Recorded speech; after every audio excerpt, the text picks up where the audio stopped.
Alright mga kabranda, nandito tayo sa Balay. Yan. Tara ang ating nakuha room. Dito tayo nagpa-book ng room. Maria Lourdes Manor. Yan. Swim tayo din eh. Napakalamig. December na. Napakalamig. Yun nga, kasama natin. Si Bebe Bigyan natin. Yan. Dito tayo swim mamaya. At syempre, maparik din tayo para sarap ang swim. Yan.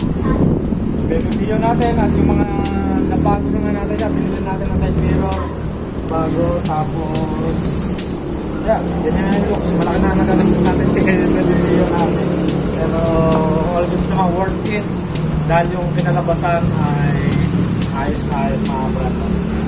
Yan ang aral, pinagturahan din natin ang grab bar, yan, grab bar, tapos rin kanyang vantage cover, grabe natin, yan o, parking block ang ating pinentura, tapos yan ang ating shock, and then naka RB8, tapos bago din lens, bagong lens cover, yan, ayun, yun lang mga nabago mga brando. At yan, yes para sa inyo at enjoy natin ang December, syempre swimming, let's go.